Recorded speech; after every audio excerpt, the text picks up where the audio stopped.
Hello, everyone, and thank you for joining us on this Inclusively webinar. Our topic today, how can women succeed and improve the workplace?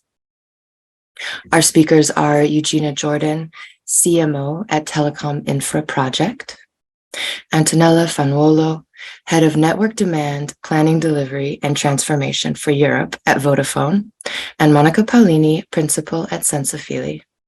I'm Kendra Chamberlain, and I will be moderating our webinar today.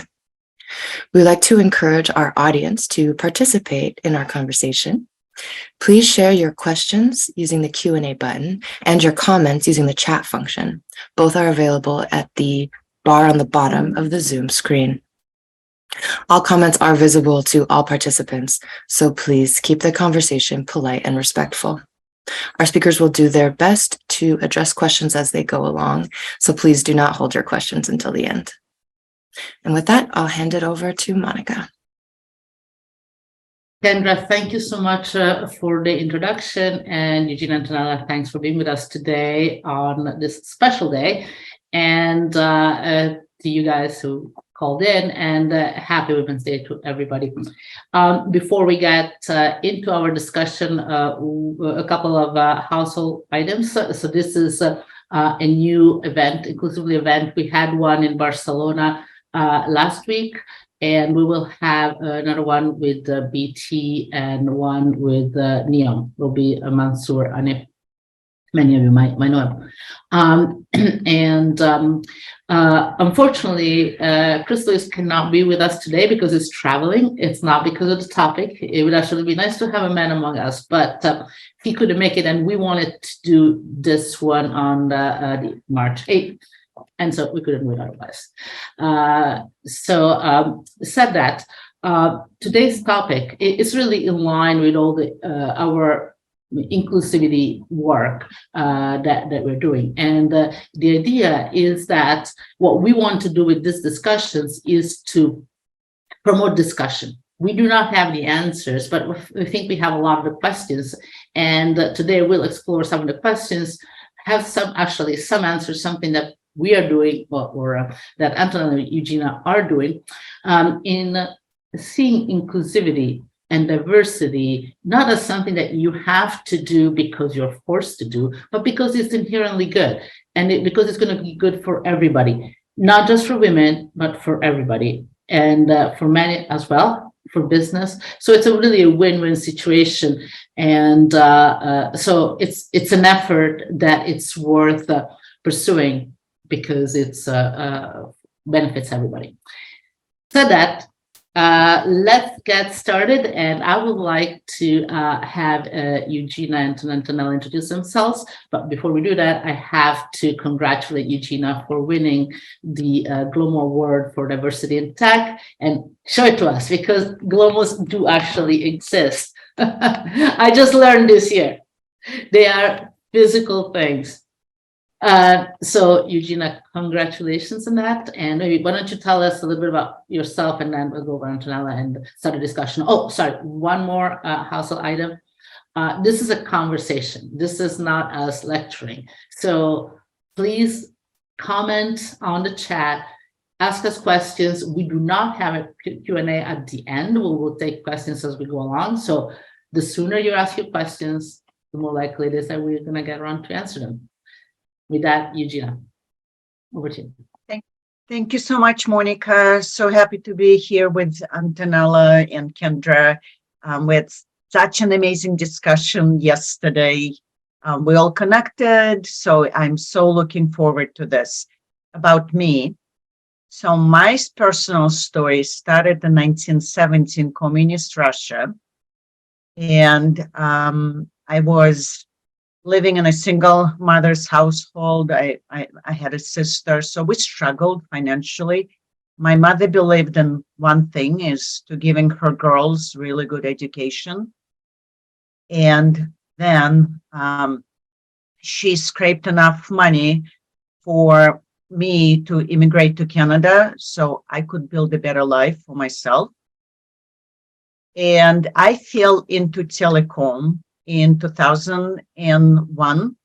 right after 9/11, there was no jobs available in the industry.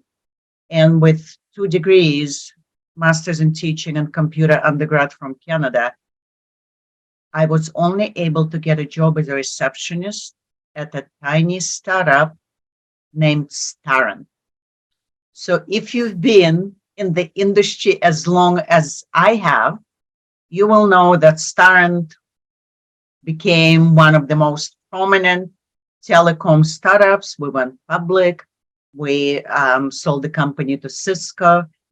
But the reason I'm mentioning Starent, it's because of its CEO, Ashta Hort, who became my sponsor, who helped me become who I am today, who saw the fire in the belly in this awkward Russian girl. And he showed me that I can be unstoppable. I can be unlimited. And because of him, I I am who I am today. So forever grateful to him. And as I moved in my career throughout the industry, I realized that once I had a platform, it was my responsibility to extend the table and bring more people, women, immigrants like me, because someone helped me to get to where I am today. Now I am helping other women to be more visible, LinkedIn, stages, my passion. I'm leading diversity committee at Telecom Info Project because I believe, just like Monica said, inclusivity is good for companies, diversity is good for companies. It helps everyone realize their full potential. Happy to be here. Thank you, Monica, for having me. Eugina, I didn't know the Stern story. So that great you share this. Antonella, what about you? What about you? Hi. So first of all, congratulations, Eugina. Great recognition there. So the easiest way to describe myself is that I am a woman in technology. I'm an engineer by background, and I spent 20 years working in the industry.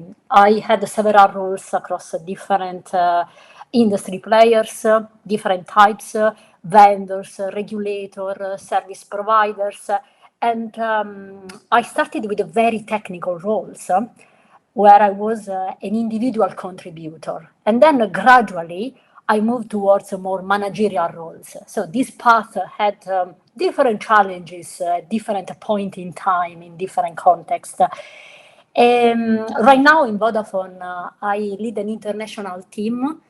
So I'm quite pleased to work with people based in Europe, Egypt, India, and together we are really committed now to a cultural agenda that is creating, as you said at the beginning, Monica, this is not just for women. This is really inclusivity in a wider sense of the word. And well, I mean, I can easily say that if I also count my time spent at university, I can say that for the past 25 years, I often was the only woman in the room or one of the few women in the room. So I look forward to discuss some of the challenges and the solutions today with you. Yeah, absolutely. And yeah, it is like, at the end, you don't even notice that you are the only woman in the room because it's such a normal thing. It's like, well, but it's not quite, if there's a bunch of people in the room, it doesn't seem quite right. Okay, so let's just move a little bit closer to the present now. And so I wanted to ask Eugina about the latest thing that you're still working, your book. Tell us. Why did you even think? I mean, it seems like you have a busy enough schedule that to even write a book, like, how do you even find the time to do that? Great question. I actually submitted my book for copywriting on Monday. So I was working final touches at MWC, making sure it's ready. So it's going to be published in May. I'm super excited because there were 2 pivotal moments that helped me realize that I needed to write this book. Like you ladies were saying, so many times I found myself as the only woman at the table. And I was mentoring, I was coaching, I was helping other women, but that was not enough because you can only help one person at a time. So the book for me is the platform to help other women, immigrants, people of color, people like me, to realize they're unlimited. That's the title of the book. Because the system is going to limit you. They're going to say, oh, English is your second language. How can you be a marketer? And I tell them, aha, look at me. So, or they can say, how can you do technical marketing if you're not an engineer? Because I have a computer undergrad. And again, I tell them, haha, look at me. And I'm not the only one with those type of stories. There's like Antonella or Monica, right? You're unlimited as well. So that's why I wrote this book, so I can make a bigger impact. And the second one is during COVID, I was looking to improve myself because we were all stuck at home. I was reading a lot of leadership books. And as I was on my 30th book, so I read like 30 books in the first month of COVID because it was just like calm my mind. I realized that majority of those books were written by men. Don't get me wrong, there's nothing wrong with those books. They are leadership classics. But as women, we have unique challenges. We don't self-promote. We don't know how to negotiate. We have superpowers of empathy. So those authors, they didn't know how to be the only one on their own. So, and that's why I wrote the book, because I've been that woman, the only woman at the table. I'm an empathetic leader. All my empathetic agendas to make it better for people, they were known as Eugina's agenda. And having that agenda and putting it in the book, my hope is that it will help people like us. So that's why the book. That's why you find the time when you feel passion, Monica. If you feel passionate about something, you find the time. And I'm just hoping that many people, when they read the book, they say, oh yeah, I can be unlimited. This girl from Russia did it. There's so many stories from different individuals in that book. They can say, yeah, they can did it. Why not me? That's the only question I want my readers to ask themselves. Why not me? Why not me? Absolutely, and it's full of real, things that people can do. It's not like theory or aspirations, which is perfectly fine. It's good to have aspirations, but in real life, in a daily life, we don't want to spend too much time on aspirations. We just want to get where we want to go. And Antonella, you did end up where you wanted to go. And tell us, I mean, what is that? How do you see that working out at Vodafone? Yes, so yeah, more than happy to share my experience. So I mean, my path, of course, has been different than anyone else, but I guess that there are anyway commonalities. And what I remember about my path very clearly is how I changed perspective along the way. So at the beginning of my career, I was really interested, in understanding the system because I wanted to fit in. And I thought that was really the path to succeed. Then I actually realized that I had to understand the system, yes, but there was also some potential to change the system. Because in the end, the system is made by individuals. And I developed quite soon a desire to own the space. So to have my values, my principles, my leadership style, and try not to compromise too much while I was trying to find opportunities for advancement. And then what I'm also trying to do now in Vodafone is to make sure that we create that environment. for others to have fair access to opportunities. I mean, for myself, clearly, I still keep doing it. Training is essential. Like I train myself and I make sure that also as a team we go through trainings. Recently, for example, I redid unconscious bias, neurodiversity training, how to increase psychological safety in the team. And all this is just very, very important for me, not just because it creates an inclusive environment and then people start behaving in a more inclusive way, but also because it gives minorities also the tools to understand, to spot wrong behaviors and then to be able to call them out. Because I mean, the reality is that still there are microaggressions at work, outside work. As women, we experience that. And, they may be small things, relatively small things that actually may have a big impact. Example, being called feisty. I'm pretty sure that this happened to quite a few women. There is it helps reflecting on these things so that we also build resilience as women. And when that happens, we may or may not be able to react in the moment, but anyway, then we understand that it's just about the perception of women that we need to change, because there are expectations about the role of women in society or in organizations that anyway we can work on and we can change. And at the same time, we can preserve ourselves and we can keep going and growing. So that is definitely an element that I'm very, very interested in. And when we are in a context like an organization like Vodafone, for me, it is extremely important to work with others on taking the bias out of processes. So we work on individuals, we work on women and whoever can benefit from not behaving as the dominant culture in the industry, but at the same time also I think there is a great opportunity to look at all processes that we have, from recruitment, retention, reward, assigning tasks to people, and then challenge ourselves on how we do that, introducing small mechanisms that then can really increase the level of inclusion and create a positive force.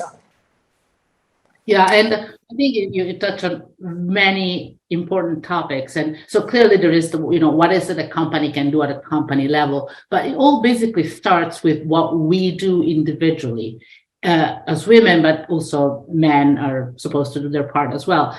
Because as you say, we need to learn to understand what is like a microaggression, what is acceptable, what is not acceptable, because we shouldn't take any criticism to be a gender related thing or whatever the source is. It might be a fair criticism.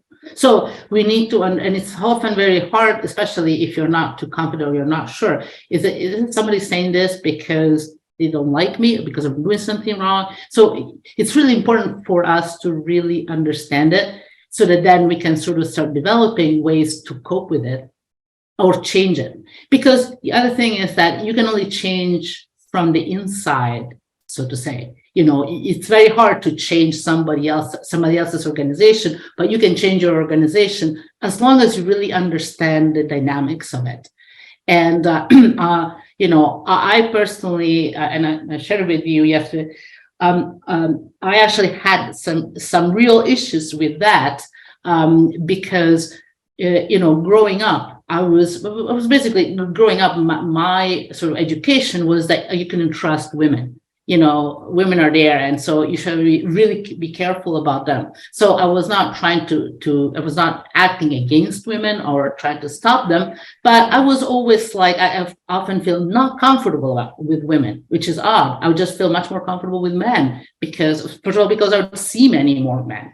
And, this is something that you have to work on yourself and realize that. And sometimes it's not really pleasant work to do. I didn't find it particularly pleasant to realize that.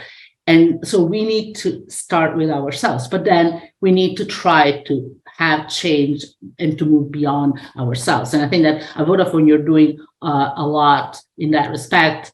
I know at TIP too, you have your own initiative. So, yes. Yes, absolutely, absolutely. So we are quite ambitious in what we are doing in terms of policies as well. And policies are an essential element, are a key enabler of then promoting real inclusion. And I mean, if you think about recent work, something we are extremely proud of is the extension of the parental leave to the non-birthing parents. So right now, in Vodafone, all non-birthing parents can have up to 16 weeks paid leave within the first 18 months. And basically this intrinsically already helped a lot in creating a better society. It's not just about us as an organization, but it's about making sure that we can have an equal distribution of caring responsibilities so that these will have an effect on a lot of other gaps that we are trying to close, including, for example, the gender pay gap that is still there. And we realize, we are trying to tackle the sources. What is causing this gap? And then focusing not just on women, trying to do this in the most gender neutral possible way. We're also looking at different life events that are affecting our colleagues. And then we are reviewing all policies around that. Example, caring responsibilities are not just by around children. There may be about elderly relatives or disabled people that may be in the families, friends. So we still have around all these life events that may affect employees, something that then is captured in our policies. And maybe pregnancy loss, maybe having a baby that is born prematurely, or like having a break during your career and then wants to reconnect, to re-enter the workforce, or even topics that were a bit kind of a taboo in the past, like menopause. Now we are opening the discussion. And it's always about acting on three levels. It's about raising the awareness so that managers can support colleagues that go through these life events. Then it's also about making sure that we have direct support to employees via, for example, care concierge services, open lines, people, experts that they can support people, but also having a concrete help in terms of additional time off that may be needed when people experience this. And to be able to share how these events are impacting life and the performance at work is creating a very inclusive environment. And this is not just about women, because when women, when we talk about gender diversity, yes, there is a likelihood of behaving according to certain norms and certain expectations. Example, women may not put themselves forward for projects. It's not like all women do that. It's more that the probability that this is happening more in the community of women is higher, but this is intrinsically helping and creating that culture of inclusions across the whole workforce when we tackle these specific issues, changing the processes, changing the policy. And I mean, of course, this is extremely important for us, not just because we know that we need to retain talents, but this has a massive effect on our profitability, on the ability to compete in an effective way than in the market. Also, we support directly consumer and businesses, so it's quite important that we have that diversity in the decision making internally to make sure that we represent our customer base in every stage of our product and platform development. And this is something that basically we are benefiting and by dedicating attention and time to these things, automatically we not only retain talents, but also we attract new talents. like, I mentioned the menopause. This is not just useful for people who are experiencing that, but it's also, it really develops a sense of engagement at all levels, because then women know that when they will be at that stage, there will be support.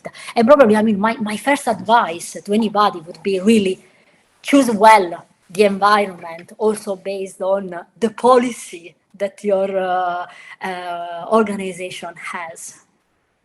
Yeah, and I think it's important that to think about diversity and flexibility as something that it's really valuable to you as a company as well. And again, as you pointed out, it's not just for women, because there are stereotypes for women, but there are stereotypes for men as well. And they often have to, or they feel like they have to comply in the same way that we do. And, during COVID, I heard a lot of fathers that said that they were happy to be working from home because this way they had more time to spend with their children, which is something that otherwise they could not have done. So it's really the flexibility works for everybody, and especially for retaining talent with the new generation. So Eugina, and I know that you started, you joined TIP recently, and you got started some initiatives in terms of having a more diverse workforce. How is that going, and how does that work? So that is a great question, and I also want to comment on what Antonella was saying about bias, because there's a question in the chat room in Q&A about bias. So I think there are different levels of bias, which just not knowing. And asking the question, like, for example, if someone makes a comment about, my cultural background, which is, Russian, or Antonella's Italian, and they make a silly joke, to them, they might not be aware. So just asking, did you mean to say that? So, because sometimes people are not aware. No one gets up in the morning and say, oh, you know what, I'm going to go out there and make Russian jokes and upset Eugina. So they don't know. So just asking that question. And most of the times people will say, oh, I'm so sorry, I didn't mean to, I didn't know it was how it's going to affect you. And then if people are not receptive, then there are, like Antonella was saying, there are policies in place, because everyone deserves a workplace where they can thrive. Everyone deserves a workplace where they're not make fun of because of how they dress, how they speak, what they look like. And we all can take part of it. And it all comes down, Monica, like you said, it's from inside out. So because we're all the women in this industry, we have to brush a lot of things under the rug, because we wouldn't have succeeded if every time there was a joke made about us, we said something, because we would have been labeled as emotional or difficult. So we might be ourselves, Monica, very insensitive to those things because what we had to go through.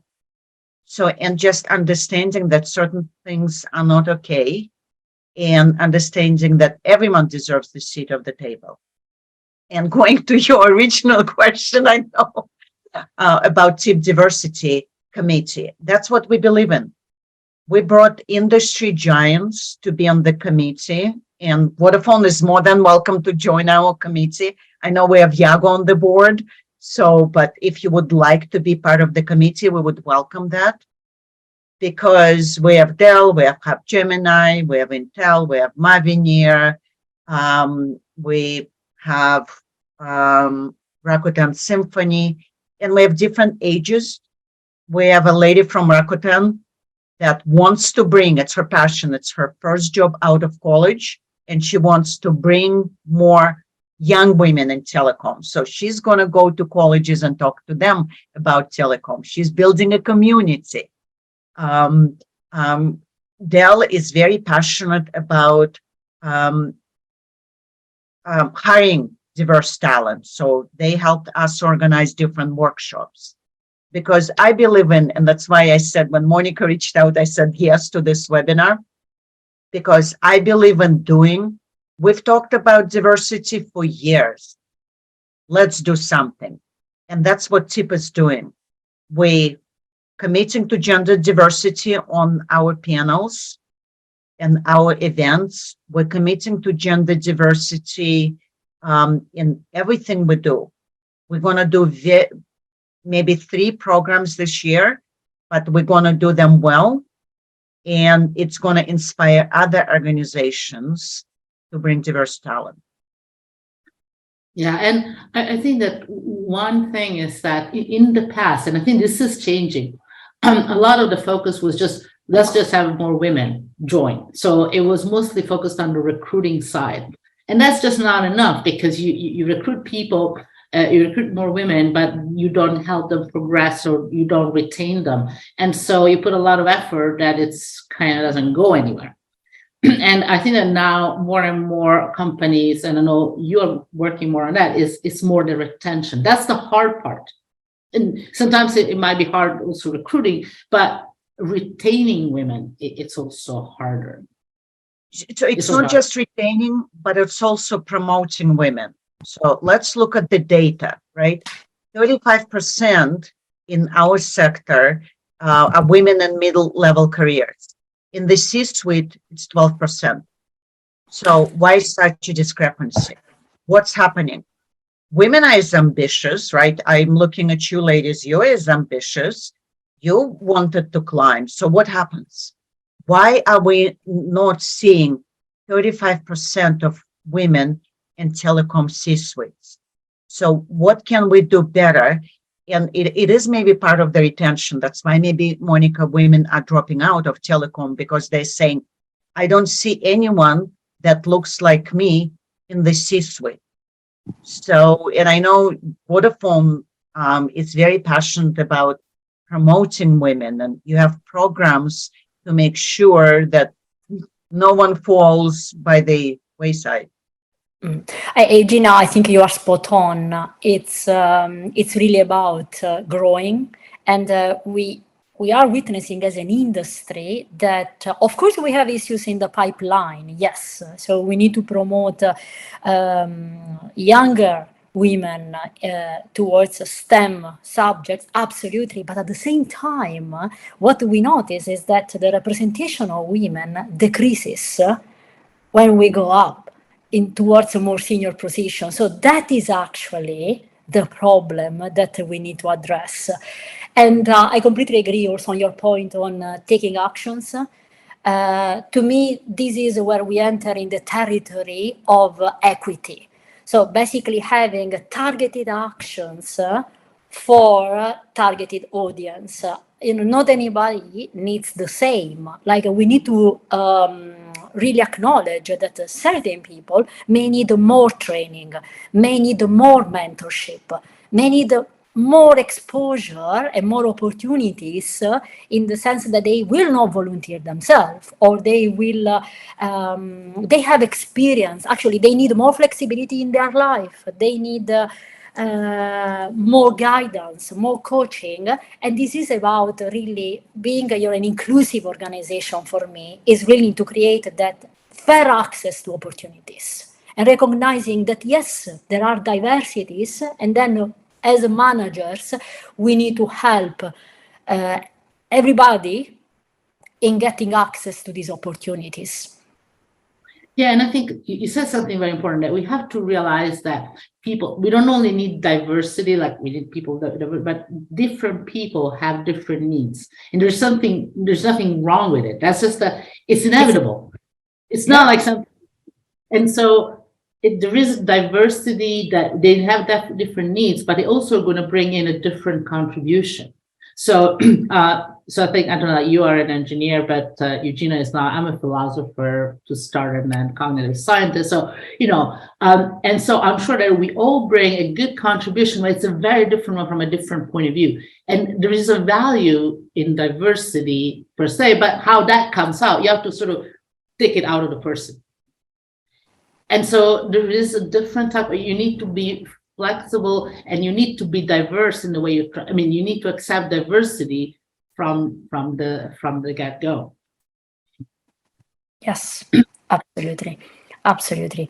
Also because, somehow diversity is kind of easier to achieve, than inclusion. But real inclusion, that is how to leverage that diversity, that requires a lot of effort. But then, as you say, the benefits are massive. Yeah, And yeah. it's about bringing not just the different contributions, but also different skills that the people may even develop in their personal life. And then when you leverage that at work, is fantastic. No, absolutely, absolutely. And sometimes it might be hard because if you're dealing with people that are diverse, and that issue came up at the panel we had at World Congress. When you work with somebody that is different from you, it's actually hard on a personal basis because you much rather work with somebody like you. So you can see why for, the sort of traditional stereotype of the white man, like, they might find it easier to work with another man that has the same kind of, mindset. So it requires an effort from everybody to work with somebody who is different from you, but then it's rewarding. And I think that there was a question of like, sometimes it's equity and equality, and I think that we want to make sure everybody has the same opportunity rather than having 50-50 representation, which would be nice to have, but it's hard to enforce, especially because sometimes maybe women have a different. I'd imagine mostly for cultural reason, but they tend to prefer non-technical type of paths. So I don't think that the goal is to have 50-50. We'd certainly want to have more than 20%. That seems just not. So yeah, I think the goal is not to force it, right? I mean, the goal is not to enforce that 50-50. But be aware of it, right, Antonella? Sorry? Yeah. Not force it, but we be aware and do it intentionally. Correct. So basically, getting, I don't think it's about enforcing the outcome, but changing the way we reach that outcome so that the outcome comes out naturally, which is a higher representation of women in senior positions. In the end, this is the objective, but then we do it not compromising on quality. That's not what we are going to do, but it's about allowing everybody access to opportunities. And this is the key. And also recognizing that access to opportunities may require some actions from managers. When you are in a meeting, and this is not just for women, not everybody is speaking up, asking for opinion. And as Monica said, it's extremely challenging also as a manager because by nature, we may not be inclined to do that. So it's really about, when I said, I invest a lot of time on training myself, I know that it is necessary to then getting the results that I want. Yeah, and I guess it's a lot of work that we have to do ourselves first, regardless of whether we are men or women. We have to understand that to get to diversity and inclusivity, there is work that everybody has to do.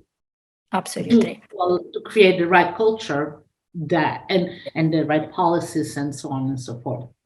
Yeah, and also ask for feedback. Ask people in your team for feedback. Ask others about feedback on yourself. Sometimes you don't have to take everything into account. You need to filter, I think, also some feedback, because some of that, maybe, but then work on that. Anyway, any feedback is good feedback. So there is an element there that even if it is just about perception, I think it is something that I encourage everybody to address and to be aware of. And then build resilience so that you can also filter properly. Yeah, well, I guess getting a thick skin, it always helps, regardless of what you end up doing in life. Sorry, Eugina. No, that's okay. So as a manager, I always ask, how can I help you?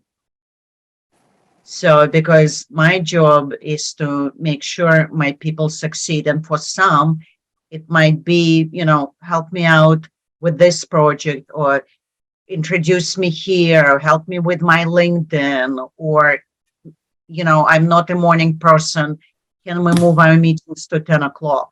So that's equality, because we giving everyone fair chance to succeed based on their needs. And for feedback, I always look, ladies, so that's my tip. Who is giving me feedback? And if it's coming from a good place or if it's coming from a bad place. And I ask questions, because I don't want to assume that someone is giving me feedback again because they want to, make fun of me. So, and once I realize where they're coming from, then I'll filter it. It's either, I say, yes, absolutely. Or I say, maybe not. And sometimes, like Monica was saying, feedback is tough. I remember years ago, someone gave me feedback saying, don't act like a victim. Don't blame people. It's hard to take that type of feedback, especially when you're a rising star in the organization. But then I realized that, yeah, the feedback was correct, because I was saying, oh, this one person didn't reply to me, or this person talked over me in the meeting. So I was acting as a victim. So I said, I'm going to take that feedback and work on me. Yeah, I mean- and this is actually, it's very good that, sometimes the feedback might be negative and it's the hard one to get, but it's also the hard one to give. So you really should be the most appreciative if somebody says something sort of negative to you, because they really put an effort, and if it comes from a good place, obviously. So, it's really important to be able to take it and, move on. Now, one more thing that I think that is sort of like I've been thinking a lot is, how do you see the sort of things changing? There was, I think it's The Economist that publishes the various data on the glass ceiling, and so apparently, like the wage discrepancy between men and women, it seems like actually getting worse rather than better. So there is progress, but it's not going as quickly as possible. And that's sort of the quantitative stuff. But in terms of the qualitative stuff, how do you see changing with the new generations coming in?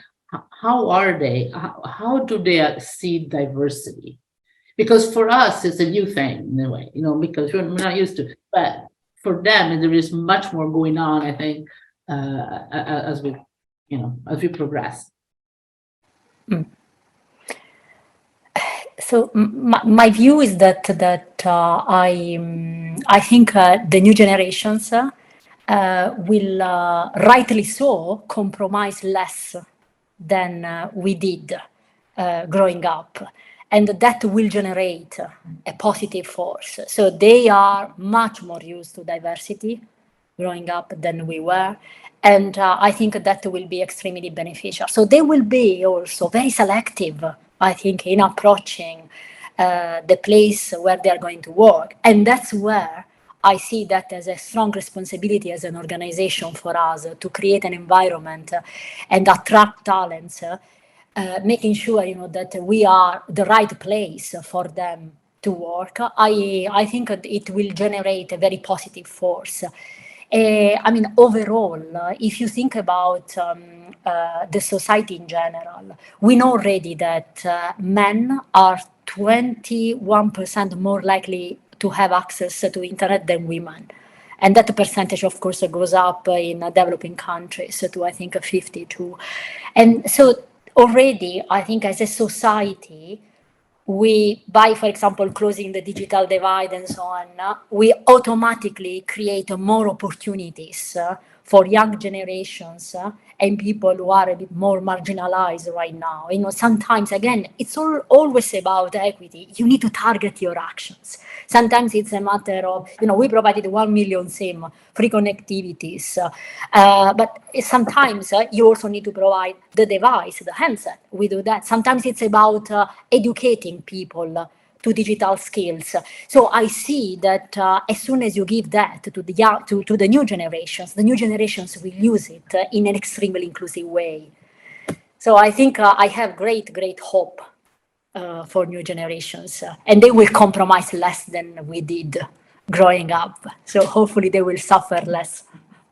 And I guess that will put a lot of pressure on companies to do it, not just because it looks good, but because they need to do it, they have to do it. There is a pressure to do it to stay competitive in the talent space. So, going back to Amy's comment on, how do you make sure that, you go work for a company that does it? Well, companies, might not have a choice, so to say, and that will force them to deal with things that, maybe in the past they could just sort of put under the carpet because it was easier. And now they cannot, they have to address the issue if they want to hire new people.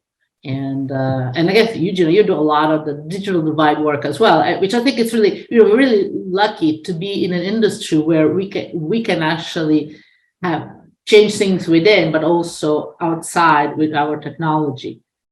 That's not something that everybody could, if you work in other sectors, maybe you cannot be as effective. Yeah. Yes. Yep, absolutely. But so TIP is obviously building technologies to bridge the digital divide. We work with our members to develop those technologies. I want to build on what Antonella said about hope. I have an 18-year-old, and his friend group is very diverse. They have transgender kids in there. They have African American. They have Vietnamese boy, a boy from Latin America, my son who's half Russian. And the younger generation, they don't see all that. They don't see color. They don't see gender. They only see human, and they only see if it's a bad or a good human. And that's why seeing young individuals like my son and his friend group, it gives me hope for the next generation. So watch out for Gen Z. They're gonna change this workplace. So it's going to be more inclusive, and they're going to make all of us proud. Yeah. And of course, there is a duty on us as a society. I was reading the chat now, like Lorraine highlighted, it starts at school. Absolutely. I mean, the education system, we cannot, perpetrate some stereotypes of girls doing certain things, boys interested in others. Of course, there is a responsibility that we need to fulfill, and then we need to make sure that we are not causing some of that. Well, and obviously we probably are. I mean, it's inevitable that we all sort of we all have an education. We all have kind of our own biases. We just need to become aware of them and address them. And clearly, school is like, and education is clearly crucial. And but sometimes I feel like. Is it the right thing to do to encourage girls to do, to follow STEM studies when maybe that's not really what they want to do? So I think we have to be very careful as to encourage them, leave them to choose. But I think we should just try to have them choose what's important to them rather than we should encourage them to do STEM studies per se, because there is nothing wrong with doing something else. And so I don't know, how do you see it? Because it's like you want to encourage choice, but also you do not want to have them go for the easy choice given their education. You see what I'm saying? Yes, I would say what we don't want is to discourage choices of STEM because of certain stereotypes of what happens to women in the workplace. Okay, so that is important for me. I completely agree. Of course, we want to allow freedom of choice, but also we want to make sure that certain careers are not discarded because they may be seen tougher for women. I mean, we need to work on making this path easier for women not acknowledging that they are tougher, and then this is a good reason for women not to be scientists, not to be engineers. Actually, I think they can bring a lot to the workplace. And what I would like, my message is that they should feel empowered, the new generations, to change the system, because in the end, this is our system, this is their system, and they can do it. Yeah. Now, there was another thing that sometimes you hear now is which you mentioned that some men might feel like they do no longer have opportunities, white men especially, because now all the effort is to hire women. How do we address that issue about men feeling somehow excluded? You see what I don't think that that's the case, but no, I don't think it is the case. I think that we also need to address that somehow. Absolutely, absolutely. And yes, it is a concern that I've heard a few times. I think we need to acknowledge that what is happening now is just that the pool of people that we need to compete with is wider in general. So this is something that probably, this is the main difference with the past. So the data are very clear, okay? So the data are telling us that we are not favoring certain minorities. Actually, the data are telling us the opposite, that these minorities didn't have the same opportunities. So what I would say is I don't think there is any intention of compromising on quality. Okay, so that's not what we are trying to do. But there must be an acceptance that while in the past, maybe the pool of candidates was smaller, now on certain things, there is a wider pool of competitors. And I'll give you an example. I sometimes refuse to start a recruitment process if I don't see that I have enough diversity in the pool of candidates.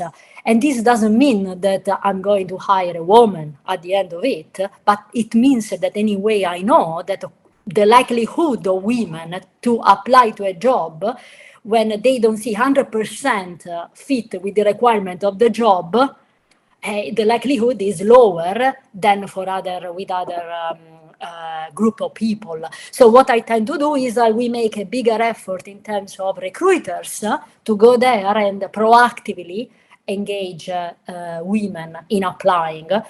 Things that, as I said, it's a matter of likelihood. However, this will benefit also candidates that may not be willing, because by doing this, we don't just look at women, we look at publicizing, for example, the job description across more channels, having a different language in the job descriptions that is attracting different types of candidates. So, a simple example, rather than being prescriptive on the number of years experience that you require, actually being much more open.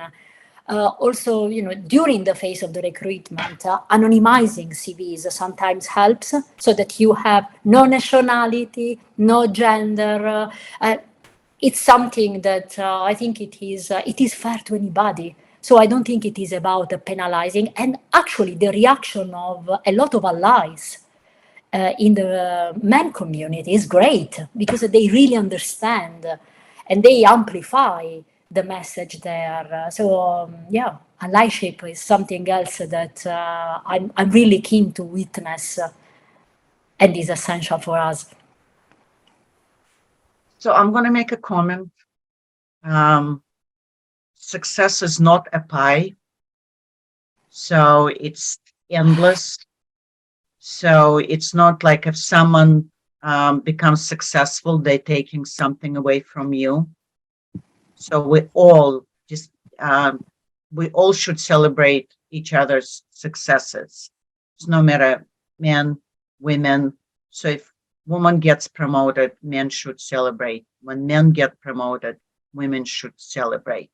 There's enough for everyone to shine and do their best. And competition is good for business. But let me play devil's advocate. Let's look at the board, in any company. There is, say, I don't know, like whatever number of people. And right now it's like 80% men, typically, right? Well, 70%. It's 30% women. Now, if that number goes to 50%, there's going to be some men that are no longer on the board. It doesn't necessarily mean that somebody gets kicked out or whatever. Maybe it's a gradual process, but what that means is that if you're up for being nominated to the board, it's less likely that you do get. So it is true that we should celebrate everybody, but at some point, there's just so many people that are going to be sitting on the board. If there are more women, there are going to be less men. And I think it's fair because men had an unfair advantage until now, and now they no longer have the free ride. Seems right, seems fair. And most of the men that are reasonable say, well, that's fair. But it's also true that it's not like there are going to be less board positions for men. So I'm with Antonella because the talent pool is much bigger. So the best of the best will make the board. And to ensure that there's gender parity, because women represent 52% of the population, but they only represent 15 to 20% on boards. So we need to achieve gender parity. So, and the pool is much bigger, and let's just select the best candidates while representing the population. Absolutely. No, and I think it's fair. I mean, men need to learn, and maybe we need to kind of help them with that. Understand that there is more competition, and that's fine. They have to work harder in the same way that we used to have to work harder. So there is one thing, Eugina. So I had a sneak preview of the book, which I highly recommend. It's really great. And as I was reading, like, yeah, that sort of makes sense. The parts that I found more useful, because that's not something I did throughout my life, is to really go out and reach for somebody to help me. Because I felt like if I don't do it on my own, if I cannot do it, there's something wrong with me. I should just be, but clearly there is so much to learn from others. Is that something that you see, and how, do you think it's just like women are more like that? Or, I always had trouble asking for help. I think as women, we're afraid of a no, because to know, when we get no, it's a rejection for us. So, and not asking for help, it's not getting that no, because we're so used to hearing no from everyone. And I would just encourage you taking no as an opportunity to get to that yes. Majority of my mentees, they found me on LinkedIn. They put a LinkedIn message and they said, can you be our mentor? We get on a call, and if there's a match, I mentor them. And some of them said, I'm so glad I got that courage to send that message. There's nothing wrong with asking for help. I ask for help all the time. I'm not a superwoman. So I'm just realizing that communities, helpers, allies will help us to get to where we want to be. And the other thing is, people like helping. The example is when my previous company had a mass layoff, and when I posted on LinkedIn, and Ericsson and Nokia and everyone else reached out, we are humans. We want Monica to succeed just as much as Monica does herself. So I would just encourage young women or underrepresented is reach out for help and keep asking until you get what you want, what you need. Absolutely. No, we only have 1 minute. So let's just go and have a quick, what is the low-hanging fruit, like something that people can do that would just help the women? And I'm going to start with one that is a little bit counter, which is learn to say no. Because as women, we always have to say yes. We always have to help everybody. And sometimes it's like, no, we shouldn't do it. That's my own, kind of. Anyway, what about you, Eugina? What's yours? So mine is when you're a woman that went through all that and you achieved career milestone. Make sure that you help to bring others and you become a sponsor and you have to extend the table.